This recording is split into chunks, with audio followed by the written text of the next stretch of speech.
Garrett, what do you like about camp so far?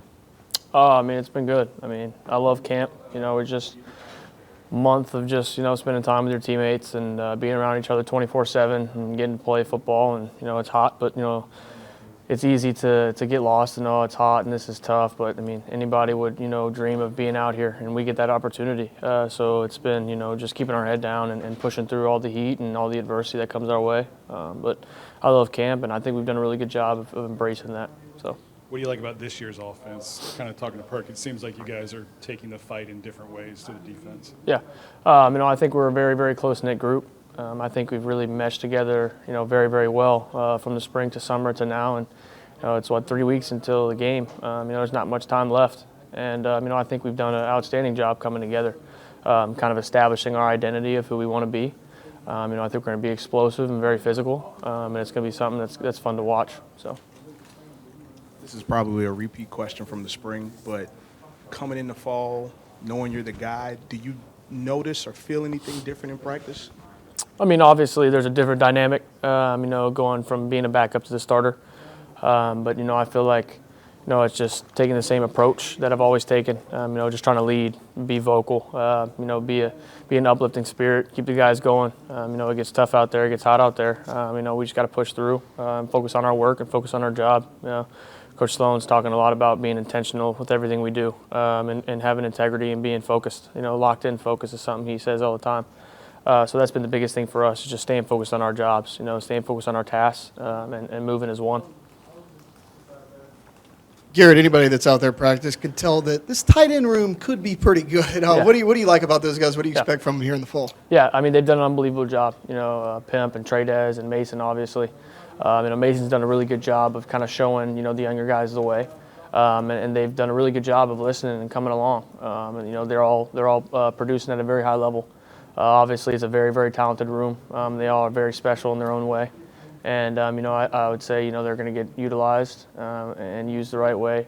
So I'm very proud of them and the way they've come along. I'm very proud of Mason and the way he's led them and kind of been that older guy, that veteran guy in the room, and kind of showed them the way, showed them the ropes. And I think they've done a really, really good job so far.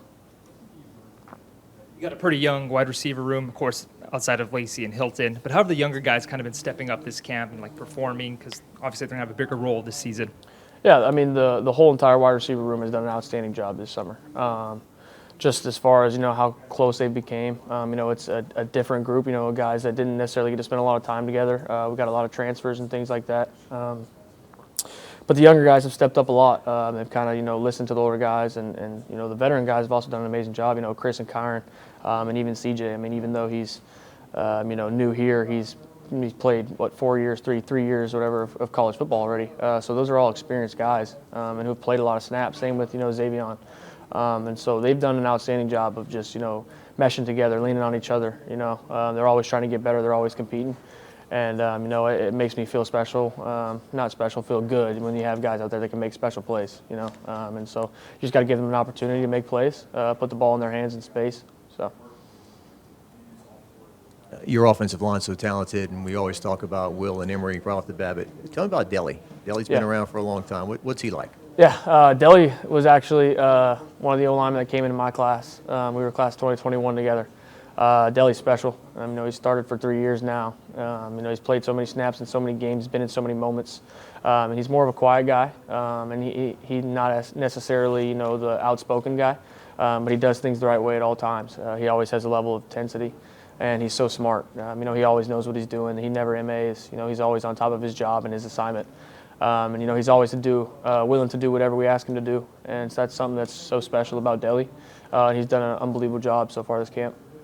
And Miles is another guy that I don't think we talk too much or hear from much, but it's been very, very solid. Talk about, what kind of player he's been for you. Yeah, Miles done an unbelievable job.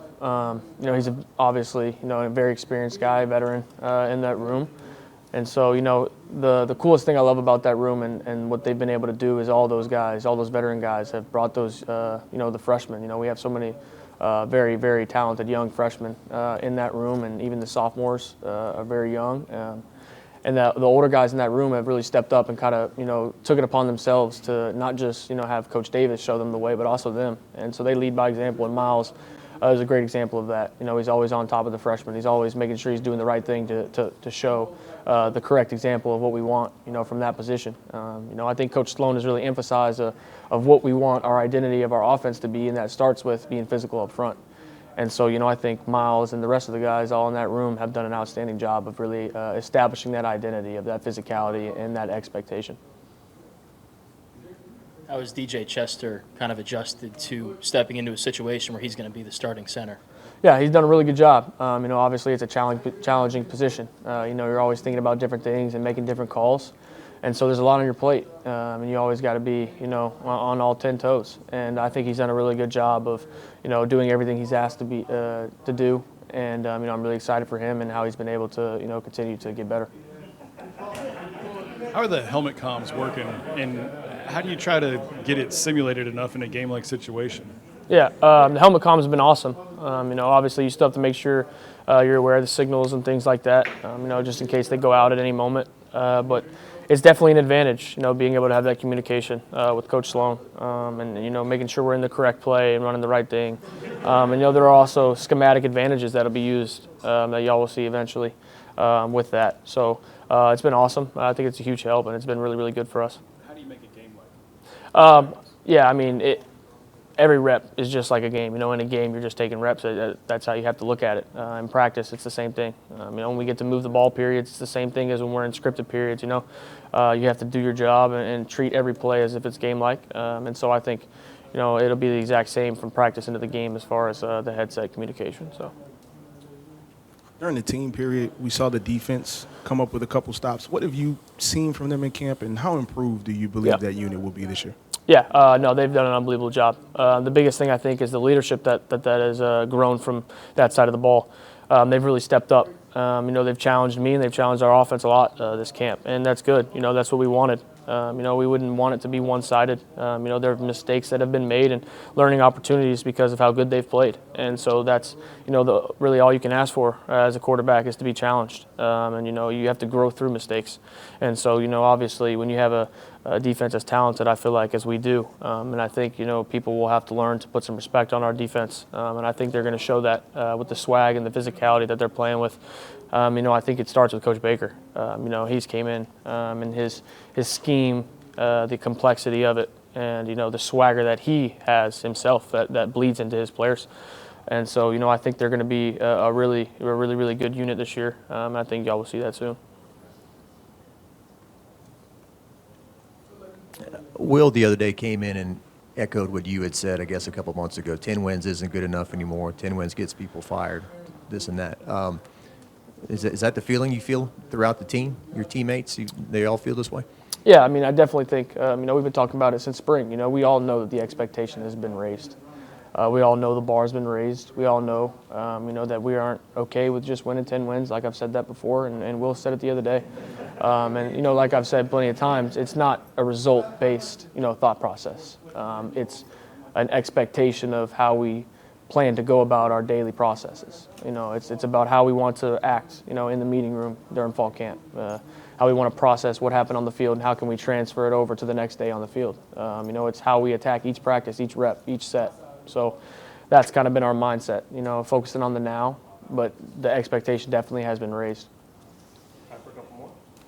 I don't think we get to talk to you after this, but Saban said you were kind of a dark horse, right? Like somebody. What do you think about that? And obviously, I'm sure you like to be underrated. Yeah, no, that's pretty cool. It meant a lot to me. You know, I got to spend some time around Coach Saban. You know, when I was really young, my dad was at Alabama. You know, I ran into him a couple times in the building, getting to talk to him and kind of just see how he interacted with his players. You know, I learned a lot from that. I learned a lot from that culture. You know, at a very young age. So it meant a lot to me for him to say something like that. And you know, I thought it was really cool. As far as, you know, do I like being underrated? You know, I really don't care. You know, I'm just focused on doing my job, being the best I can for LSU. That's what matters to me. So. My question was actually going to be about your dad. How much, I'm sure you talk to him daily, but like how much maybe does he help you with the day-to-day, and like how much do you try to pick his brain even while he's in camp too? Yeah. No, definitely. I mean, we talk every day, just getting a recap of, you know, I give him a recap of my day, and, you know, a lot of times I get a recap of his day, just talking through different situations. You know, I get to hear so many different stories and different things that, happen in the NFL level. And, he helps me through some of the things that I struggled with that day and things like that. It's great to be able to pick his brain and get to talk to him and also have that relationship. It comes from a place of love and tough love, I would say.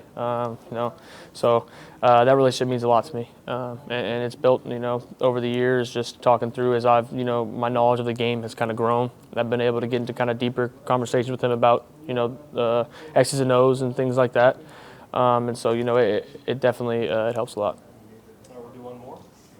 I don't know if you've been able to kind of pick up on it, but Harold's over there talking to everybody and laughing. Yeah. Like who is that guy, right? Like, what kind of growth have you seen in him? Yeah. And what do you expect from him this year? Yeah, Perk's done an unbelievable job. He made an unbelievable play today in 2 minutes. That's just who he is. He's a playmaker. And he's got that swag and that confidence, and he knows he's going to make a play, and then he's going to make the play. And so, I've been really proud of Perk and the way he's, stepped up as a leader.